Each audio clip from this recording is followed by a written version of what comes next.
Seigneur soit remercié pour ces merveilleux cantiques qui parlent déjà notre cœur, qui nous donnent déjà ainsi de la consistance pour que nous puissions dire « Ah, ayant déjà chanté des choses merveilleuses, alors nous pouvons aussi maintenant diriger nos cœurs vers sa parole, car sa parole elle-même, elle est pour nous tous en tout cas le sujet de notre réunion. » J'ai apprécié quand notre bien-aimé frère Franck a pu dire aussi que nous ne sommes pas ici, certainement nous non plus, une assemblée pour être dans l'exubérance. Nous n'avons peut-être pas pour beaucoup de personnes ainsi, disons, d'attrait, parce que nous n'avons pas ainsi peut-être tout ce que les grandes assemblées peuvent revendiquer, de grandes chorales, peut-être de grands instruments, de beaucoup de grands chanteurs. Non, mais nous avons une chose, nous avons la parole de la vie éternelle. Frères et sœurs, c'est ça qui est important. Nous donnons la priorité d'abord à ce qui nous donne la vie. Alors la vie, bien sûr, se manifeste de différentes manières, mais elle se manifeste surtout dans celui qui croit. La parole de Dieu n'est efficace qu'en celui qui croit. Tout le monde peut lire la Bible, mais si tu ne la crois pas, ça n'a aucun effet. Mais celui qui croit dans sa parole, alors il y a là des fleuves d'eau vive qui coulent dans son cœur. Amen. Ainsi, nous remercions le Seigneur pour ainsi le départ et l'arrivée du voyage de notre frère Manassé, de notre sœur Sarah, que Dieu les bénisse richement. C'est sûr que cela doit être un bon moment, non pas peut-être un dépaysement, mais au moins un retour aussi aux sources, ainsi d'un pays sur lequel notre frère, notre sœur ont grandi aussi.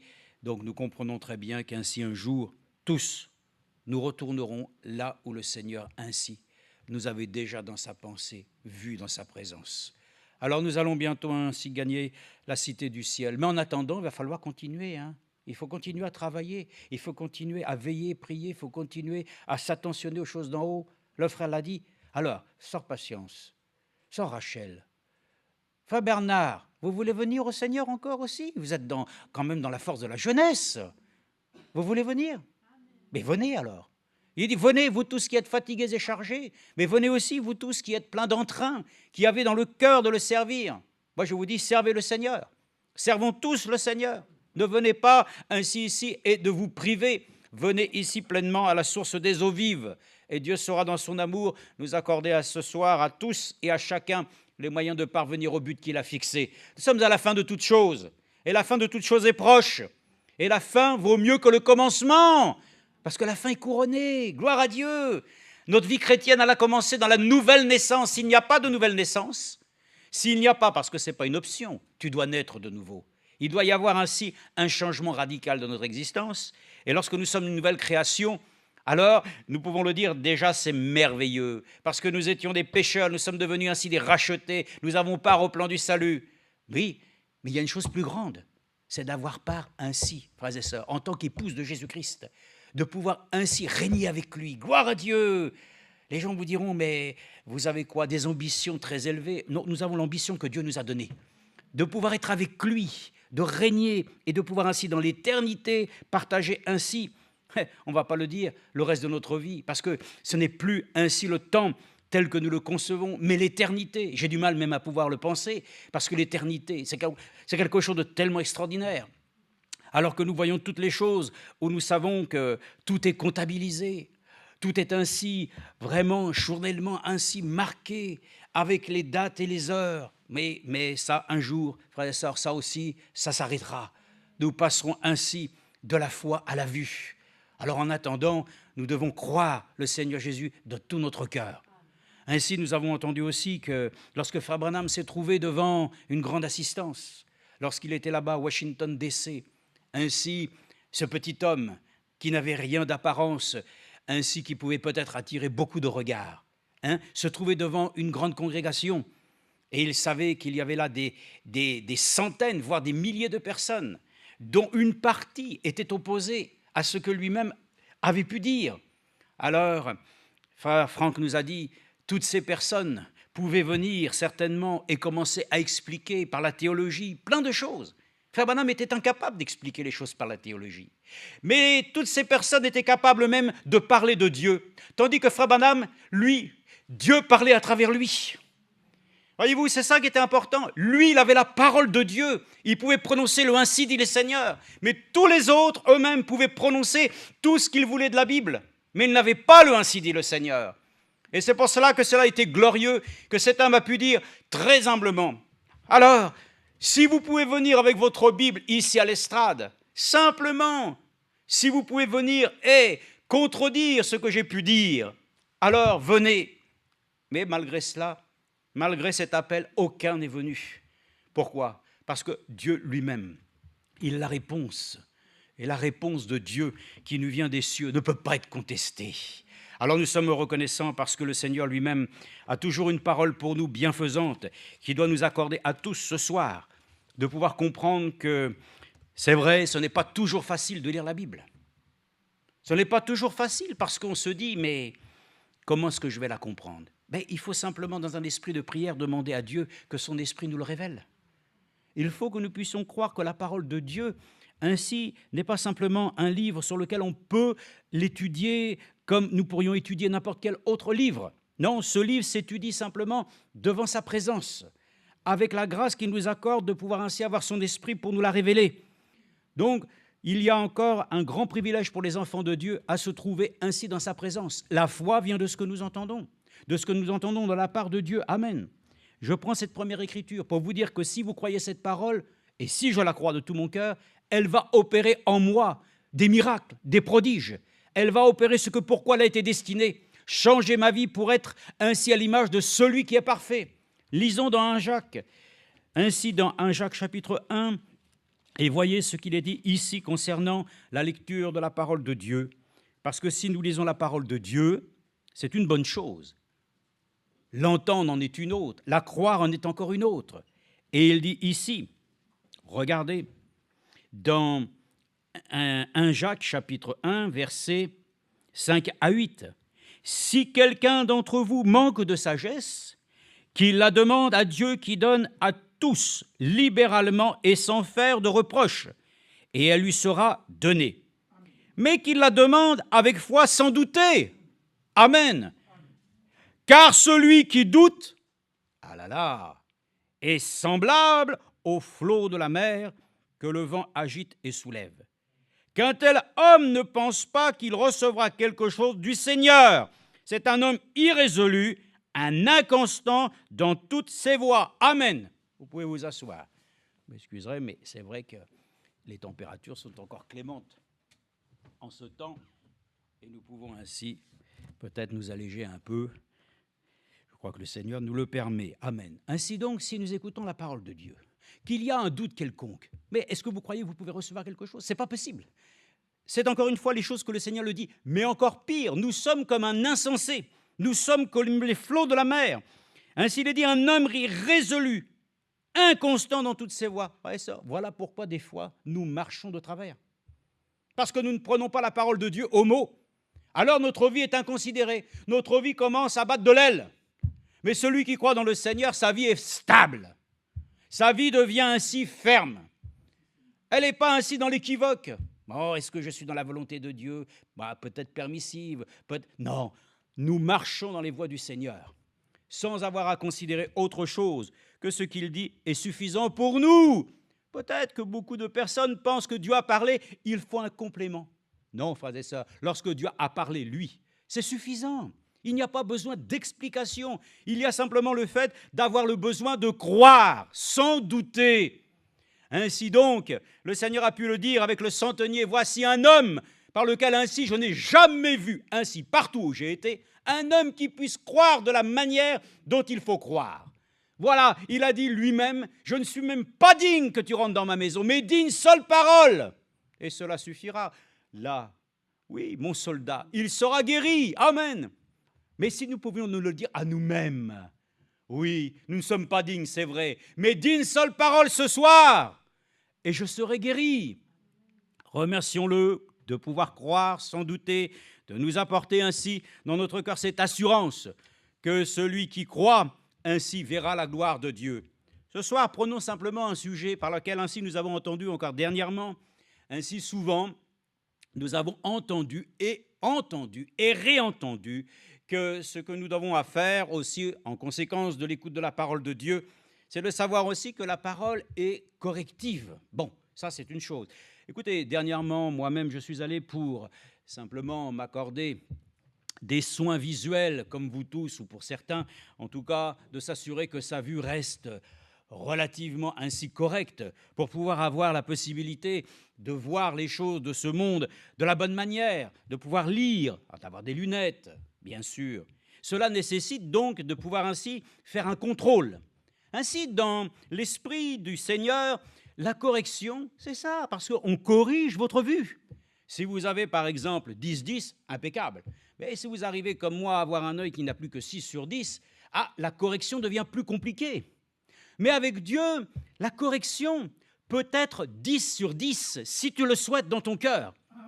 Il ne peut pas y avoir ainsi la possibilité de dire qu'il ne corrige sans pouvoir ramener une vie spirituelle et une vue spirituelle qui soit 10 sur 10. Nous avons besoin que Dieu corrige pour nous amener à une vue intacte. Moi, je ne veux plus vivre spirituellement avec des lunettes. Je veux vivre avec la vision de Dieu qui permet de voir les choses dans une correction, frères et sœurs, qui ne nécessite pas qu'il y ait quelque chose qui s'appelle un substitut. Nous devons croire, frères et sœurs, par l'esprit que Dieu nous a donné. Mais toi, tu veux ainsi peut-être corriger la chose en pensant que tu dois croire au regard de ce que les autres vont dire. Non, Dieu a parlé, c'est suffisant. Ce matin, je me trouvais aussi là en regardant que mon téléphone, normalement, vu ainsi son état d'obsolescence, n'a plus de correction, il n'a plus de mise à jour. Alors, je me suis dit, mais comment se fait-il qu'il en met une ? Tout simplement parce qu'il y avait une correction importante, une faille peut-être, qui aurait pu ainsi vraiment nuire ainsi à cet appareil. Donc, il y a eu une mise à jour. Alors, je l'ai faite, frères et sœurs. Accordons-nous la grâce de nous laisser mettre à jour dans le Seigneur. C'est ça la correction. Une correction doit ramener les choses dans leur état original. Et pour cela même, nous allons le voir, avant qu'il y ait une correction, et frère Franck nous en a entretenu, notamment dans une prédication, et je pense que vous devez le comprendre ce soir. La correction est une chose, mais avant la correction, il y a une chose qu'il a mentionnée, je ne sais pas si vous vous rappelez, mais il a parlé ainsi qu'avant qu'il y ait correction, il doit même y avoir ce que l'on appelle une réprimande. Dieu d'abord doit réprimander la chose, et ensuite amener la parole de correction, pour qu'ensuite il puisse y avoir, frères et sœurs, dans le fait que nous avons ainsi toujours compris que cela fonctionnait ainsi, le moyen de nous encourager, de nous exhorter, afin que nous puissions à la fin être consolés. C'est ce que l'homme de Dieu l'a dit. Il faut d'abord, bien sûr, qu'il y ait toujours la parole qui nous enseigne, mais il faut qu'il y ait la parole qui nous aussi nous corrige et nous accorde la grâce d'avoir l'assurance que nous n'allons pas ainsi, après avoir été corrigés, être attristés. Au contraire, la correction est pour nous un sujet sur lequel nous reconnaissons que par cela même, nous apprenons de la part de Dieu à nous comporter d'une manière digne de son évangile. Donc, la correction est une chose qui est nécessaire. Mais avant que nous puissions être corrigés, vous allez me dire, mais d'où tu sors ça ? Non, écoutez, moi je ne sors de rien de moi-même, mais je considère qu'à travers les années, le Seigneur nous a parlé pour nous dire que le Seigneur d'abord a exprimé sa pensée au sujet des 7 âges de l'Église en s'adressant à chacune d'entre elles par la réprimande. Vous voulez savoir ce qui a été dit pour nous ? Prenez ainsi dans le livre de l'Apocalypse, il est dit, parce que toi, tu te dis riche, intelligente, avoir toutes les capacités, tu es nu, aveugle. Et je te conseille pour toi de t'acheter un collier pour tes yeux, afin que ta vue devienne corrigée. Donc il y a une réprimande. Je sais que tu as du zèle mais j'ai vu, tu as perdu ton premier amour. Voyez-vous, la réprimande est une chose que d'abord nous recevons. Dieu a suscité un prophète. Et ce prophète est venu et a réprimandé l'état de l'Église. Il lui a montré sa situation. Voilà pourquoi Dieu nous parle ce soir. D'abord, premièrement, acceptons la réprimande. Avant même de parler de correction, acceptons que Dieu nous montre les choses que lui constate et qu'il voit qui ne sont pas conformes ainsi à sa volonté. La réprimande est une chose, frères et sœurs, qui est nécessaire. Dieu nous l'a montré dans chaque âge. Reprenez-le, vous verrez bien. Il a réprimandé chaque âge. Et il a montré exactement le point qui devait être corrigé. Et vous savez que Dieu, dans sa grâce, donne toujours une solution. Et il ne le dit pas simplement parce que les hommes, eux, ils savent réprimander les autres. Nous aussi, on sait le faire. Hein. Oh oui, quand quelque chose ne va pas chez quelqu'un, on est capable de le réprimander. Hein. Ah là là, ça c'est notre facilité. Hein. C'est notre manière de pouvoir souvent, généralement, nous dédouaner nous-mêmes. Ainsi, regardons d'abord aux autres pour dire « Oh, comme il était dit pour les pharisiens, heureusement que je ne suis pas comme le reste de ces hommes, mais moi, qu'est-ce que je suis hein? Je suis un religieux. Faisons très attention, frères et sœurs. Ne nous prenons pas pour ce que nous ne sommes pas. Nous sommes simplement des sauvés par grâce que Dieu a admis, que nous puissions avoir le droit d'être enfants de Dieu pour devenir ses fils et ses filles. Pour cela, nous donnons la place à la parole de Dieu pour que nous puissions lire simplement, frères et sœurs, ce que le Seigneur veut nous dire. En toute chose, nous avons besoin d'une mise en ordre. Nous avons besoin, frères et sœurs, de pouvoir ainsi reconnaître qu'encore une fois, bien des choses sont corrigées naturellement, mais dans le domaine spirituel, il n'y a que Dieu qui peut le faire. Oui, on peut corriger certaines choses pour le domaine ainsi délié à notre cœur, mais pour les choses de l'esprit, il n'y a que Dieu qui peut corriger la chose. Dites-vous bien, il n'y a que l'Esprit de Dieu, car comme nous l'avons dit, ce n'est pas ainsi. Galates, je crois, chapitre 5, ce n'est pas celui qui est circoncis, incirconcis, mais ce qui compte, c'est d'être une nouvelle création en Jésus-Christ. Et cette nouvelle création, frères et sœurs, elle doit accepter de pouvoir encore se laisser amener à pouvoir voir où ça ne va pas, là où le bas blesse. Permettez-moi de lire avec vous dans Hébreux chapitre 12. Nous allons lire et voir première chose. Oui, les réprimandes ont été données au 7 âges de l'Église. Nous avons notre réprimande, mais par la grâce du Seigneur, nous l'avons saisie, nous avons compris que ainsi cette Église qui se dit riche, puissante et pauvre, malheureux, pourquoi ? Parce qu'elle s'est éloignée du fondement des apôtres.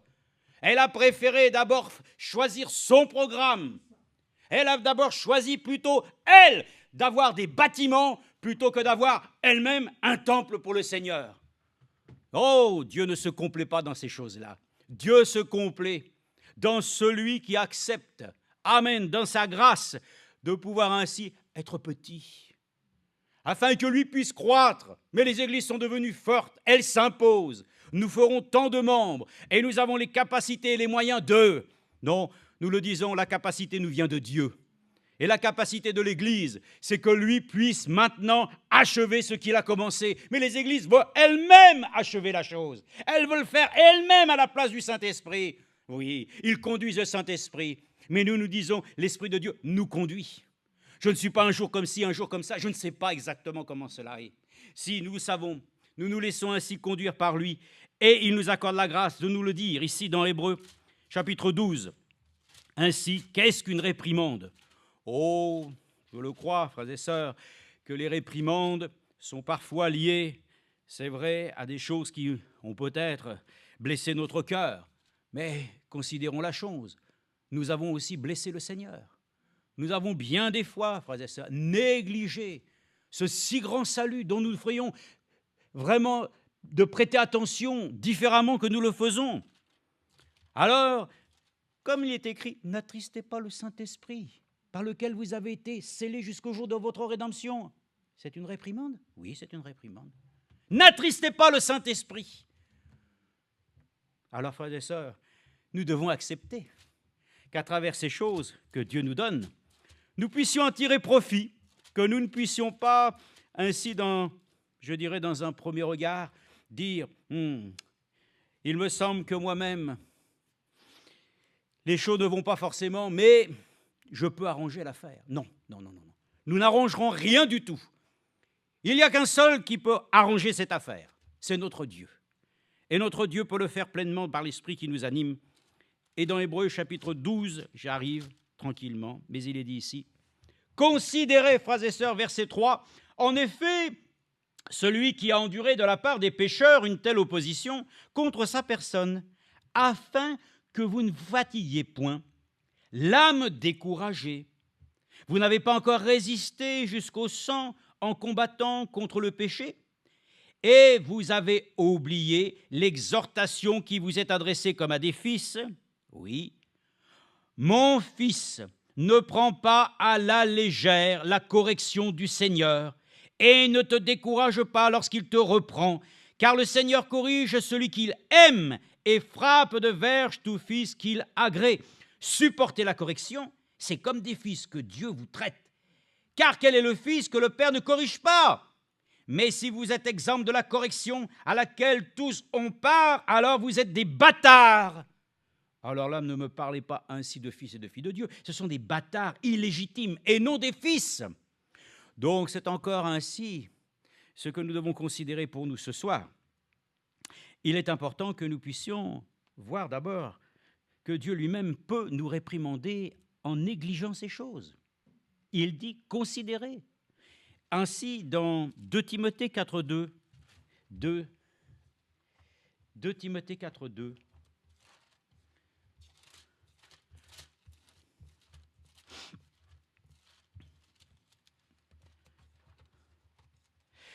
Timothée chapitre 4, verset 2, « Je t'adjure, devant Dieu et devant le Christ Jésus qui doit juger les vivants et les morts, et au nom de son avènement et de son royaume, prêche la parole, insiste en toute occasion, favorable ou non, convainc, reprend, exhorte avec toute patience et en instruisant, car il viendra un temps où les hommes ne supporteront plus la saine doctrine, mais au gré de leurs propres désirs, avec la démangeaison d'écouter, ils se donneront maître sur maître. Ils détournent leurs oreilles de la vérité et se détournent vers les fables. Mais toi, sois sobre en tout, supporte les souffrances, fais l'œuvre d'un évangéliste, remplis bien ton ministère. Amen.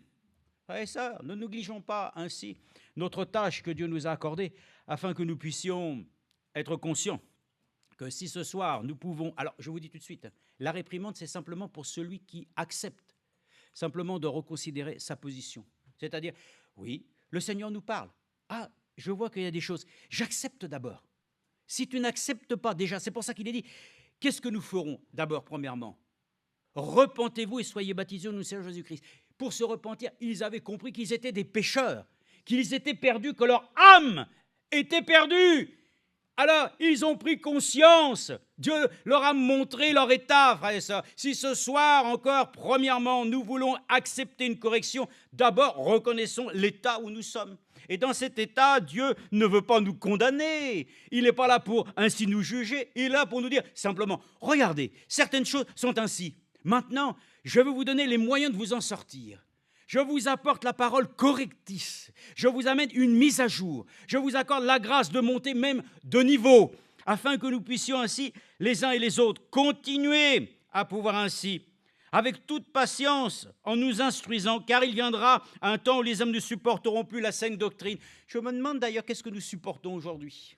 Nous supportons souvent les choses que nous aimerions, bien sûr, être agréable à nos oreilles. Mais écoutez, le temps n'est pas propice à ce genre de choses. Parce que dans le temps où nous vivons, les hommes sont fanfarons, hautains, blasphémateurs, les enfants rebelles à leurs parents, aimant l'argent plus que de raison. Nous vivons dans ce monde. Alors, frères et sœurs, la parole de Dieu nous donne plein de conseils. Ah oui, que nous ne puissions pas amasser maison sur maison, que nous ne recherchions pas ainsi les richesses de ce monde qui prennent si facilement la roue et l'atteignent, que le monde peut dérober. Amen. Mais le constat, frères et sœurs, c'est ça. Nous vivons dans un monde sur lequel on nous fait miroiter ainsi des choses sur lesquelles non seulement nous ne les aurons jamais, mais nous ne les voulons pas. Nous voulons le royaume des cieux. Parce qu'il est dit, recherchez d'abord le royaume des cieux et il vous donnera tout ce dont vous avez besoin en plus. Alors remercions-le, que notre cœur soit suffisamment ainsi éveillé pour accepter ce que Dieu nous donne. Ainsi comme écriture, que nous trouvons aussi dans 1 Thessaloniciens. Oui, il y en a pas mal d'écritures, mais écoutez, de toute façon, toute la Bible est composée d'écritures. Et on dit, oh, mais les écritures, ben, tu prends la Bible, ce ne sont que des écritures. Donc à chaque fois que tu prends la Bible, c'est écriture sur écriture, oui, mais ce n'est pas lettre sur lettre. Ce sont conseils sur conseils, c'est bienveillance sur bienveillance, afin que nous puissions être trouvés les uns et les autres, au jour de sa venue agréable, être sa complaisance, amen, mais pas selon mes critères à moi, selon ses critères à lui. qu'il te trouve faisant ainsi à son retour. C'est ce qu'il avait dit à son serviteur fidèle et prudent. Mais maintenant qu'il n'est plus là, ça s'adresse à qui? À ceux qui ont accepté ce ministère, à ceux qui continuent, qui ont pris le relais, qui maintenant sont les témoins, parce que nous devons être les témoins de Dieu, et je l'ai encore entendu, même ce matin. Encore il dit, nous sommes arrivés au temps où nous sommes nous-mêmes l'accomplissement de ces Écritures. Nous devons être trouvés au retour du Seigneur faisant ainsi. Il n'y a pas un autre évangile. Il faut accepter encore que Dieu nous réprimande, nous corrige, nous exhorte, nous instruise et nous console. Amen. Jusqu'à ce que nous parvenions ainsi à l'état d'homme fait et que l'Église entière, sous l'unité de la foi, dans le grand amour divin qui sera la pierre, qui a été celle qui était l'angle de l'édifice, devienne la pierre de fête qui scelle toutes choses. Amen. Oh, que le Seigneur soit remercié. 1 Thessaloniciens, chapitre 4, versets 1 à 8. Au reste, frères, nous vous le demandons et nous vous y exhortons dans le Seigneur Jésus. Vous avez appris de nous comment vous devez marcher et plaire à Dieu. Est-ce que vous croyez ce que nous lisons contribue à notre marche chrétienne? Frères et sœurs, tout ce que nous lisons, nous entendons ces choses. Frères et sœurs, lorsque Dieu nous dit, vous ne devez pas marcher d'une manière indigne de l'Évangile, que j'apprends parmi vous qu'il y a des discordes, des disputes, des choses comme ça. Mais est-ce que vous croyez que le Nouveau Testament est constitué, frères et sœurs, de recommandations qui nous montrent le chemin que nous devons suivre? Oui, et nous l'avons reçu de la part de Dieu et nous continuons à le recevoir parce que c'est ainsi que Dieu a commencé, c'est ainsi que la chose se terminera. Celui qui se sanctifie doit se sanctifier encore.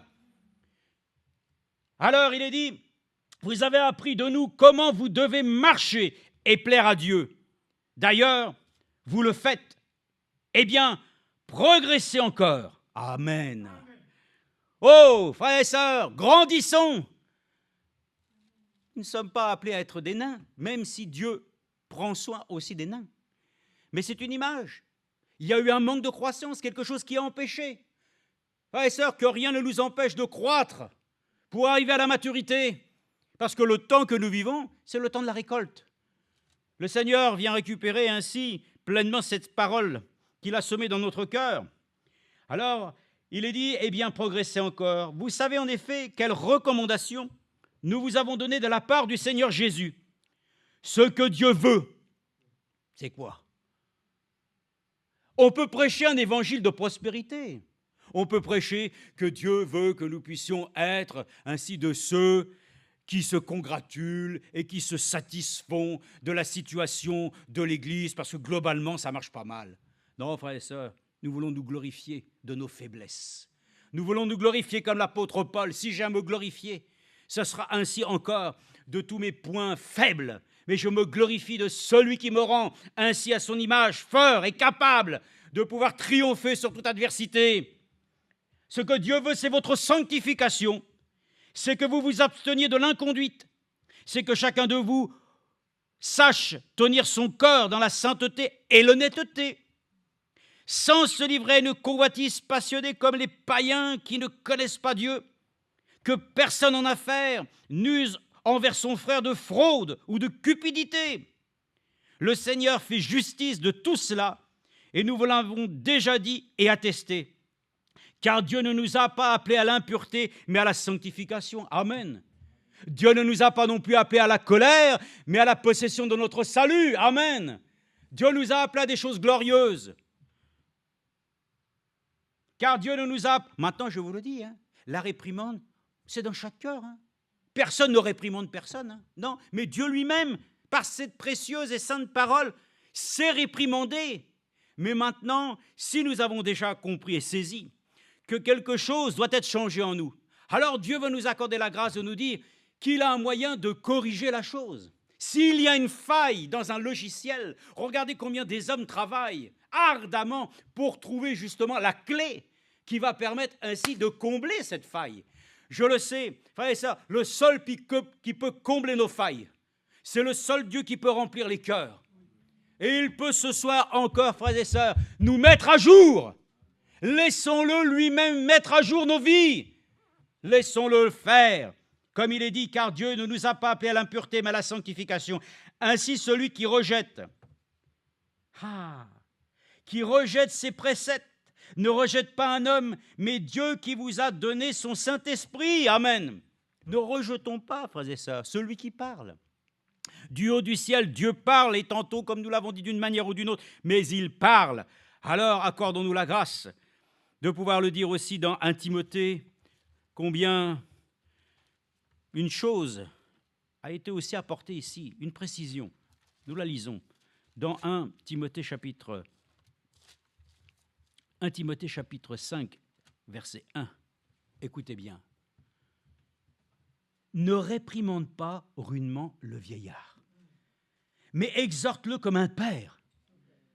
Les jeunes hommes comme des frères. Amen. Alléluia. Voyez-vous, la réprimande, c'est les choses par lesquelles nous pouvons nous dire, faire des constats, des choses. Tu vois, il y a ça et ça et ça et ça qui ne peut pas aller. Très bien. Mais, ça, ne réprimande pas rudement le vieillard, mais exhorte-le comme un père. Les jeunes hommes comme des frères. Les femmes âgées comme des mères. Les jeunes comme des sœurs en toute pureté. Amen. Voyez-vous, Dieu est un Dieu d'amour.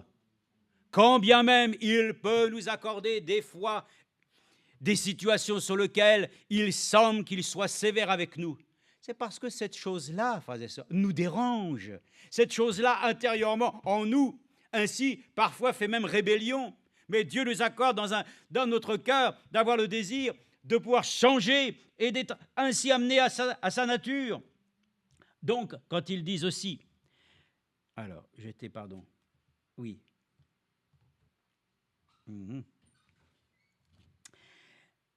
Si une veuve a des enfants ou des petits-enfants, qu'ils apprennent d'abord à exercer la piété envers leur propre famille et à payer de retour leurs parents, car cela est agréable à Dieu. Oui, bon, tous les conseils sont de là. Voyez-vous, le fait de pouvoir ainsi encore laisser le Seigneur lui-même, même, décrier des choses qui ne vont pas, c'est quand même dans l'amour. Voilà, Frère Branham l'a dit lui-même, l'amour de Dieu est correctif. J'ai entendu Frère Franck qui disait, oh, il y a des gens, écoutez, je vais vous le dire, vous en faites ce que vous voulez, hein. Mais on ne peut pas être amour avec tout le monde ici.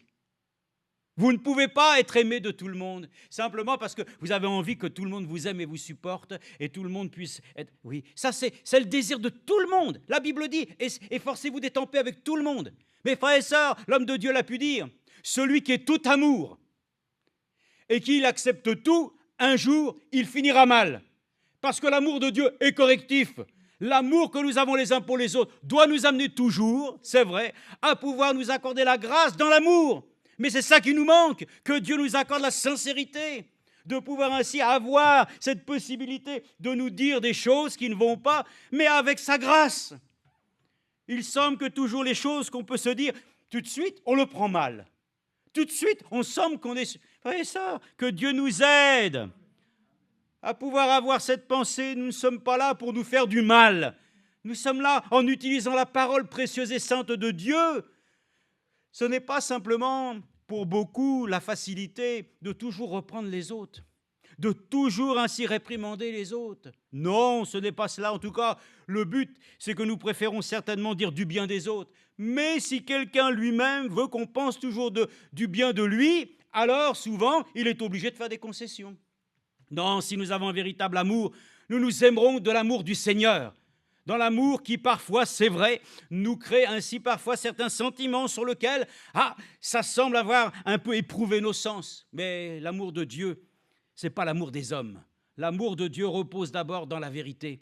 Mais avec son esprit, frères et sœurs, apprenons à nous réprimander et à nous corriger de la bonne manière. Sachons que d'abord, avant de pouvoir penser à l'autre de le corriger, que moi, je dois être corrigé d'abord. Voilà pourquoi ainsi, nous avons plus de facilité à regarder ainsi la paille qui est dans l'œil de notre frère plutôt que de considérer la poutre qui est dans la nôtre. Alors que Dieu nous aide à pouvoir ainsi recevoir les instructions de Dieu dans l'amour. Donc, Dieu nous réprimande et nous corrige par amour.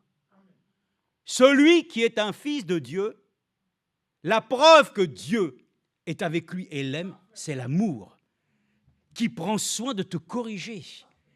Et plus tu sens que parfois il semble être sévère, plus son amour doit grandir en toi. Parce que Dieu ne fait rien pour te blesser.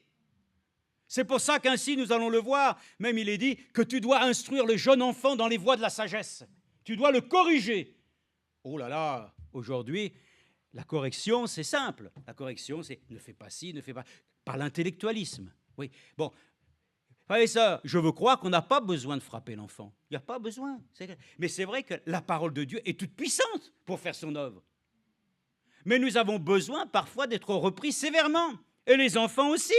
Mais aujourd'hui, puisqu'il ne faut absolument plus les réprimander de manière ainsi... Nous ne prêchons absolument pas de pouvoir corriger les enfants corporellement, mais la Bible a donné ses instructions, c'est suffisant. Mais par amour du Seigneur, ne pensons jamais que l'enfant peut se conduire lui-même. Il doit être aussi corrigé. Mais comment? Corrigé en étant instruit dans les voies de Dieu. De toujours lui dire les choses. C'est vrai, c'est pas facile. Mais c'est de lui dire que les voies de Dieu sont les voies pures qui conduisent à la vie. Pour le reste, si la personne ainsi s'oppose, alors il ne nous reste que la prière. Mais nous sommes reconnaissants à Dieu qu'il puisse nous accorder, c'est vrai, les uns et les autres, à apprendre à nous réprimander dans l'amour. Je voudrais lire avec vous dans Job. Alors là, vous allez voir dans Job. Et quand on vous lisez cela, vous pouvez le lire alors peut-être d'une manière sur laquelle vous allez dire oui et amen. Et moi je dis oui et amen. Mais si vous regardez le contexte, vous allez voir que la chose qui est dite ici dans Job chapitre 5, verset 17, est une chose qui nécessite peut-être d'abord de comprendre pourquoi cela a été dit ainsi. Regardez ce qui est dit.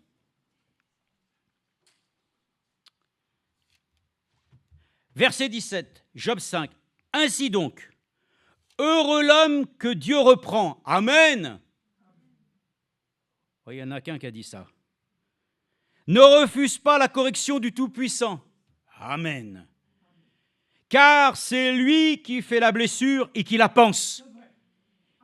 Il écrase et ses mains guérissent. Alléluia. Mais nous, combien des fois nous faisons du mal?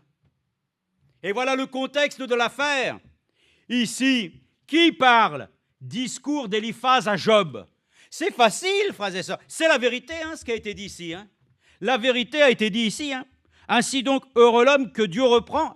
Amen. Ne refuse pas la correction du Tout-Puissant. Amen. Moi, je suis d'accord avec ça. Mais lui, il l'a dit lui-même, ainsi à Job, dans la pensée que Job était en train de se détourner du Seigneur. Et ça, faisons très attention, que ces paroles ne se retournent pas contre nous. À force de vouloir attendre des autres qu'ils soient toujours meilleurs, d'abord, premièrement, pensons à changer notre manière de faire. Nous sommes très prompts à donner des paroles, qui soient des paroles qui puissent ainsi reprendre. Mais acceptons d'abord, personnellement, que Dieu aussi puisse nous reprendre personnellement. Donc, ainsi même, la fin nous l'a dit. Oui, ils ont parlé ainsi mal contre Job, malgré que ces choses étaient justes, mais ils ne l'ont pas dit dans un contexte favorable. Donc, accordons-nous de nous accorder la correction avec l'Esprit du Seigneur. J'ai pensé simplement à Frère Branham et son fils, quand ainsi Frère Branham lui-même allait dans la pièce pour se préparer, qu'il avait mis son postiche, et que Billy Paul est venu dire « Papa, tu ne vas pas mettre ça, tu te rends compte, tu as l'air ridicule ». Et que Frère Branham lui a dit « Ah, Billy, ce que tu viens de dire n'a pas plu au Saint-Esprit. Moi, ce n'est pas grave, mais tu es cela, je vais prier pour toi. » Allez, ça, faisons parfois bien attention à ce que nous disons.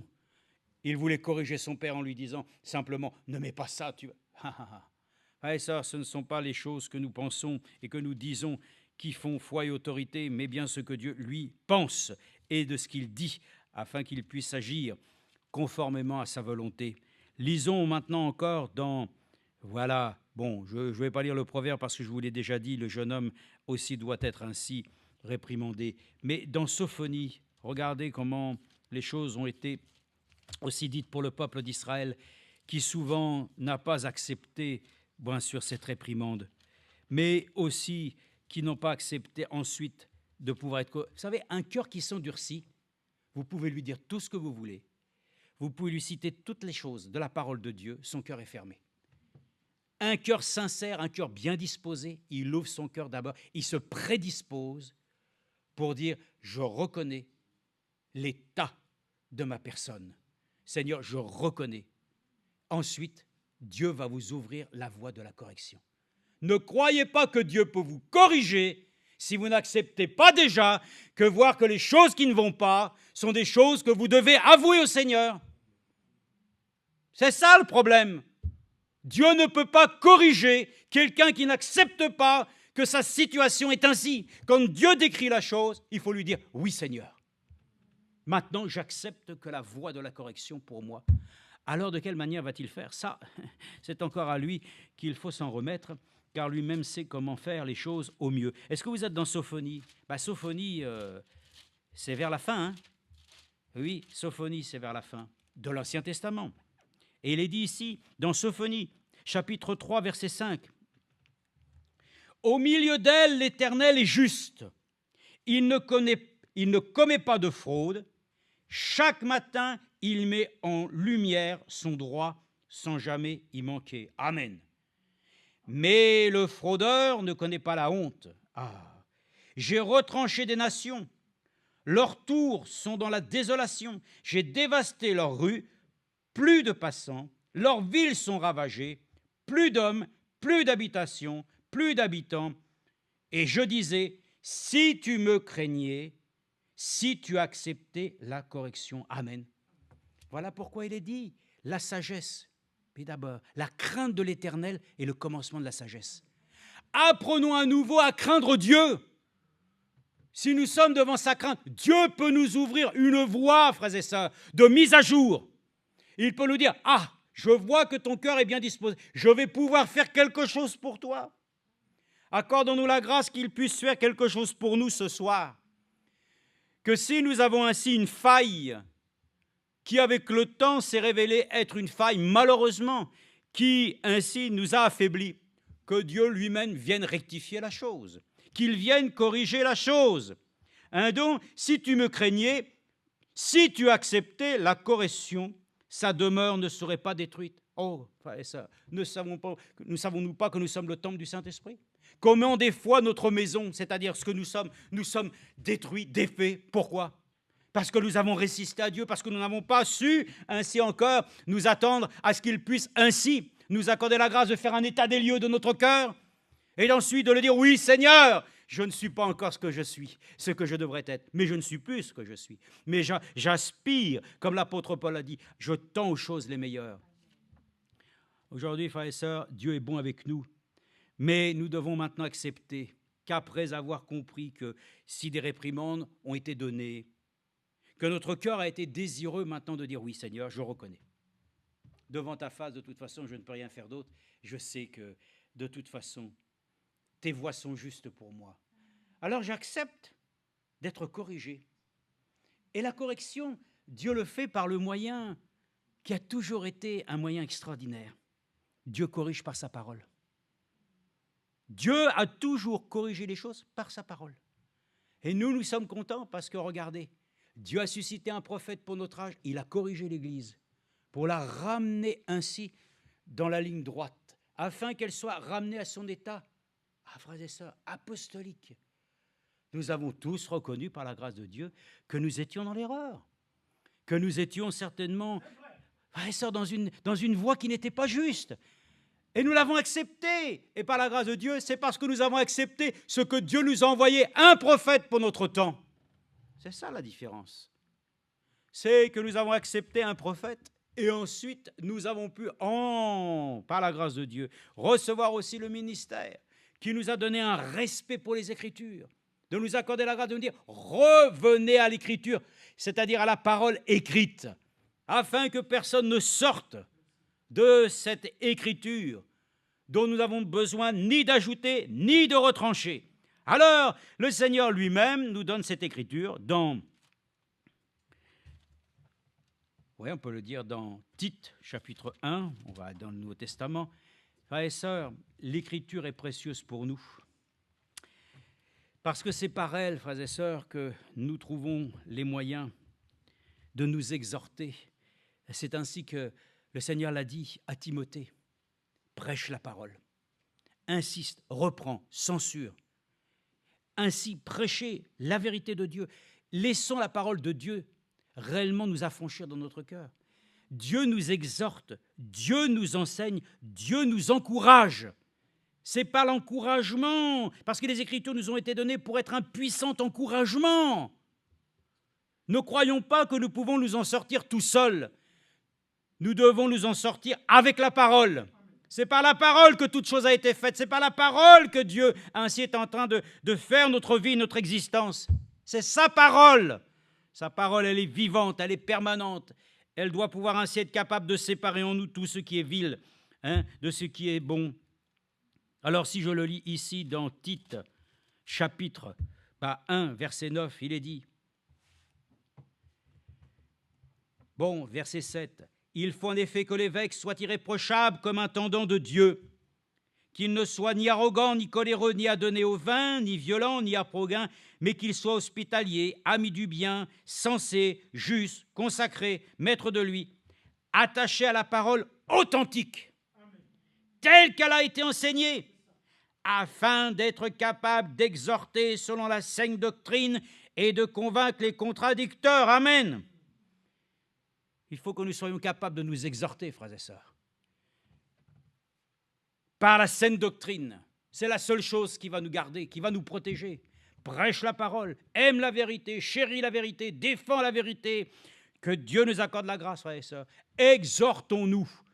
Ainsi la parole de Dieu nous est dit, qu'elle nous sert d'exemple. Elle est un puissant encouragement pour chacun d'entre nous. Laissons Dieu nous corriger et nous encourager. La correction n'est pas un sujet de faiblesse. Si la correction nous paraît dans un premier temps un sujet de tristesse, elle produit avec le temps un sujet de réjouissance, parce qu'elle va avoir produit ce que pourquoi elle a été envoyée. De te briser, oui, de te briser dans ton caractère. Dieu ne va pas ainsi broyer la chose qui est déjà ainsi très faible. Non, il prend plaisir à relever, nous l'avons vu.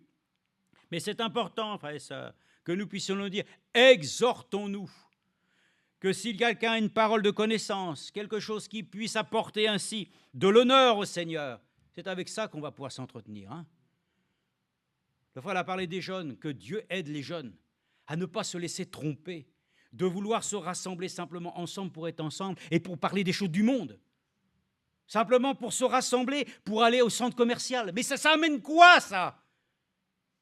Rien, il n'y a aucune exhortation là-dedans. C'est les choses du monde et on s'entretient avec les choses du monde. On veut continuer à faire ainsi les affaires pour s'amuser.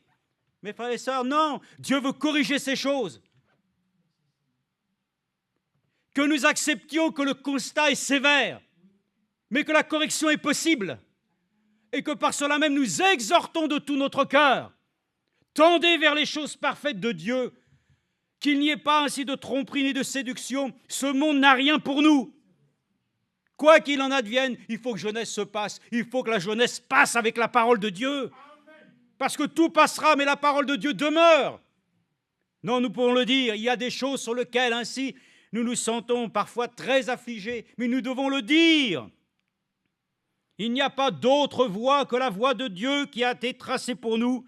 Alors soyons ainsi capables de convaincre les contradicteurs de ceux qui disent « Oh, il faut laisser un petit peu de... » Oui, mais si vous laissez ça, vous allez voir, l'ennemi va vous prendre ça, ça et ça et ça, il va vous gagner tout. Laissons-nous gagner par le Seigneur. Non, nous le disons encore une fois, que la jeunesse de Dieu soit consacrée pour Dieu selon les bases d'une nouvelle vie, consacrée à Dieu sur la base de la certitude. Je suis né de nouveau. Mon expérience est authentique. Christ en moi a établi une assurance par laquelle ma vie ne m'appartient plus. Je ne peux plus ainsi faire des choses sur lesquelles ainsi nous entretenons de l'ambiguïté. Non, frères et sœurs, nous exhortons avec des faits bibliques. Nous ne pouvons pas exhorter, nous ne pouvons rien encourager les gens qu'en dehors de ce que Christ nous a prêché. Et frère Franck nous prêche l'Évangile. Il nous prêche l'enseignement par lequel ainsi ceux qui sont morts à Christ, leur vie doit être ainsi amenée à l'état de perfection, selon le principe, ajoutez à votre foi la piété, toutes les vertus de Christ. Frères et sœurs, il n'y a rien d'autre qui puisse satisfaire nos âmes. Aujourd'hui, nous le disons, nous ne pouvons pas nous exhorter en dehors simplement de ce qui a toujours été. Oh, réjouissez-vous toujours dans le Seigneur. Je vous le répète, réjouissez-vous toujours. Tant de choses pourraient être dites, c'est le principe, la base. La correction produira ainsi un effet. Pourquoi ? Parce qu'il y a une exhortation, comme il est écrit ici. Pourquoi il y a les épreuves? Parce qu'elles produisent ceci. Pourquoi y a-t-il des tristesses? Afin que nous puissions connaître la joie de Dieu. Comme Frère Branham le disait, comment voulez-vous apprécier la guérison si vous n'avez même pas été une fois malade? Comment voulez-vous apprécier d'être ingracié si vous ne vous reconnaissez pas pécheur? Comment voulez-vous apprécier l'amour de Dieu si vous n'êtes pas capable d'apprécier que Dieu t'a aimé, le premier? Nous l'avons entendu là encore, Frère Franck nous l'a dit, la chose consiste d'abord que nous puissions réellement nous aimer les uns les autres, comme lui nous a aimés. Il a repris toutes ces choses, nous l'avons entendu. Combien de fois dois-je pardonner à mon frère? 70 fois, 7 fois. Oh, qui va le faire? Dieu. Nous n'avons déjà du mal à nous pardonner une fois, 2 fois, 3 fois dans une même journée. Mais avec l'amour de Dieu, c'est possible. Exhortons-nous, vraiment, le Seigneur est vivant pour accorder cette aide et le faire en notre vie. Jude, encore, oui, nous donnons honneur à des lettres qui nous sont données ici dans Jude, chapitre 1, verset 3, où il est dit « Bien-aimés, comme je désirais vivement vous écrire au sujet de votre salut commun, je me suis senti obligé de le faire afin de vous exhorter à combattre pour la foi qui a été transmise au sein une fois pour toutes. Amen. Car il s'est glissé parmi vous certains hommes dont la condamnation est écrite depuis longtemps, impies, qui changent en dérèglement la grâce de notre Dieu et qui renient notre seul Maître et Seigneur Jésus-Christ. Amen. Nous nous exhortons à combattre, frères et sœurs, pour la foi. Nous combattons le bon combat que Paul a prêché. Combattons le bon combat, frères et sœurs. Ne nous laissons pas tromper. Amen. Regardez, c'est qu'il y a une chose merveilleuse. Je le crois. Nous devrions, vous savez, tous porter un nom. Le nom de Jésus, bien sûr. Mais si nous avions un trait de caractère à porter, nous devrions tous porter, frères et sœurs, le nom ainsi de Barnabas. Parce que ça veut dire fils d'exhortation. Amen. Soyons tous des fils d'exhortation et des filles d'exhortation. Exhortons-nous, frères et sœurs, par la saine doctrine. Ainsi accordons-nous la grâce de nous laisser entretenir par tout ce qui contribue, frères et sœurs, au perfectionnement des saints. L'achèvement que Dieu est en train de faire, frères et sœurs, c'est par cette parole. En dehors de l'exhortation biblique, tout est vain. Tout est ainsi voué au fiasco. Donc, la correction que Dieu nous donne doit être un sujet pour nous sur lequel nous pouvons ainsi nous exhorter et le dire, que nous avons de nombreux exemples par lesquels ainsi le Seigneur a montré sa fidélité à notre égard, par laquelle ainsi les témoignages rendent honneur à celui qui a sorti d'affaire tant de personnes qui étaient dans des difficultés diverses.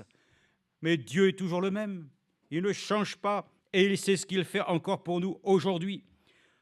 Approchons-nous de la fin, lisons encore dans Romains, une écriture ici, Romains 15. Car ainsi, après avoir été exhorté, avoir été encouragé, le croyant devient ensuite consolé par le Seigneur. Il n'y a pas ainsi d'épreuve où Dieu lui-même n'y apporte la consolation. Non, frères et sœurs, Dieu apportera toujours sa bénédiction à celui qui s'y attend. Attendons-nous à ce que Dieu lui-même, ce soir aussi, nous console dans le moment que nous aurons dans la prière. Dieu n'est pas pour ainsi affliger les hommes, mais au contraire, pour les en délivrer. Alors, Romains, chapitre 15, versets 4 à 5. Or, tout ce qui a été écrit d'avance l'a été pour notre instruction, afin que par la patience et par la consolation que donnent les Écritures, nous possédions l'espérance. Que le Dieu de la patience et de la consolation vous donne d'avoir une même pensée les uns à l'égard des autres selon le Christ Jésus, afin que d'un commun accord et d'une seule voix, vous glorifiez le Dieu et Père de notre Seigneur Jésus-Christ. Amen. Ayons un même cœur, ayons une même pensée et accordons-nous la grâce de laisser au Seigneur la place qu'il doit avoir parmi nous et que nous soyons tous trouvés ainsi ce soir, fortifiés dans l'être intérieur pour que chacun ne puisse pas simplement repartir, dire oui, mais mon constat, non, ton constat, laisse-le. Laisse simplement le Seigneur lui-même venir maintenant t'accorder ainsi cette consolation qu'il a promise. Et dans 2 Corinthiens, chapitre 1, verset 4, 2 Corinthiens 1 nous lui dit, regardez bien ce qu'il dit. Verset 3, « Loué soit le Dieu et Père de notre Seigneur Jésus-Christ, le Père compatissant et le Dieu de toute consolation. » Amen. Le Dieu de toute consolation. Amen. Enfin, je ne sais pas, si ça ne vous comble pas, allez chercher votre consolation ailleurs. Qui va vous la donner, la consolation? Une association caritative? La consolation, Dieu nous l'accorde, lui qui nous console dans toutes nos afflictions, afin que par la consolation, alléluia, regardez le processus divin, corriger, exhorter, amener à pouvoir progresser dans ses voies pour que nous soyons ainsi amenés dans cet état. Lui qui nous console dans toutes nos afflictions, afin que par la consolation que nous recevons nous-mêmes de la part de Dieu, alléluia, c'est pour ça qu'il est dit, lui-même a commencé une œuvre, il l'achèvera lui-même. Je veux recevoir ma consolation de lui. Je peux peut-être être consolé, tout ça, par des personnes, vous savez, comme on dit, voilà, on peut trouver des mots, allez, ça ira bien, tout ça. Non, frères et sœurs, ça c'est l'exhortation biblique. Pour le reste, pas de sentiment humain. Dieu est le seul qui peut réellement consoler notre cœur. C'est lui qui nous accorde cette grâce. Il est dit, afin que par la consolation que nous recevons nous-mêmes de la part de Dieu, nous puissions consoler ceux qui se trouvent dans toutes sortes d'afflictions. Amen. Amen. C'est ça notre but aussi, que nous puissions nous-mêmes, par l'Esprit de Dieu qui nous habite, mais comment? Oh oui, mais moi je veux être consolé par quelqu'un qui lui-même a été éprouvé par les choses de Dieu. Quelqu'un qui me rend témoignage de ça. Moi, ça me réjouit, moi. Comment Dieu a fait ça, tac, tac, tac. Oh là là, je suis consolé. Parce que je me dis, je ne suis pas tout seul. Nous sommes ensemble un corps et qui avons part, frères et sœurs, alléluia, aux mêmes bénédictions. Ainsi, nous recevons cela de Dieu pour que nous puissions consoler ceux qui se trouvent dans toutes sortes d'afflictions. Car de même que les souffrances de Christ abondent pour nous, de même aussi notre consolation abonde par Christ. Alléluia!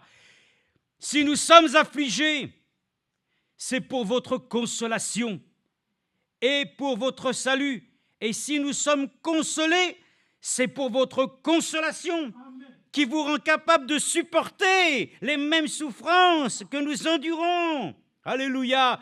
Et notre espérance à votre égard est ferme, car nous le savons, comme vous avez part aux souffrances, vous avez part aussi à la consolation. Amen. Amen. Tous nous avons part à la consolation ce soir, frères et sœurs. Tous nous avons part, c'est vrai, à ce que Dieu puisse nous réprimander, que nous puissions l'accepter, nous corriger, et de nous donner la possibilité d'être exhortés, encouragés. Mais tous nous avons part à la consolation.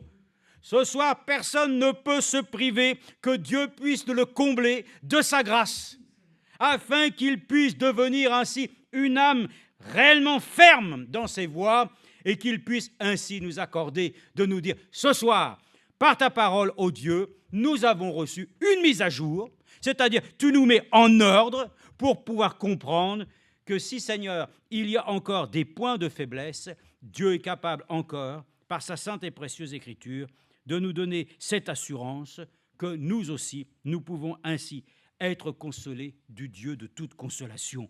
Remercions-le de tout notre cœur, qu'il puisse nous apporter ainsi, dans toute notre vie, cette assurance. Il a commencé et il achèvera. Et c'est glorieux parce que c'est son processus, justification, sanctification, baptême du Saint-Esprit. Ainsi l'homme de Dieu l'a pu dire, ayons cette assurance que ces trois expériences, nous les possédons. Alors ayons cette assurance encore qu'à la fin, quand le Maître viendra, il trouvera encore des cœurs qui sont prêts encore à écouter son conseil, qui sont prêts à accepter, de pouvoir le dire, oui, si des choses ne vont pas encore, mais nous sommes tout à fait encore favorables pour que nous puissions être présentés sans tache ni ride, ni rien de semblable. Alors nous allons avoir la prière. Nous nous donnerons 10, 15 minutes. Si c'est trop long, vous le dites. Mais si c'est pour rester 15 minutes sans ouvrir la bouche, nous pourrons considérer alors que dans le silence, Dieu parle. Mais c'est à nous de parler à Dieu. Donnons-nous l'occasion, s'il vous plaît, de pouvoir exprimer à Dieu au moins quelques mots. Nous n'avons pas besoin d'être dans le bois ni quoi, mais nous pouvons en tout cas ouvrir nos bouches afin que nous puissions au moins courtement le remercier pour son grand amour qu'il a à notre égard. Notre Père céleste, nous le savons, même si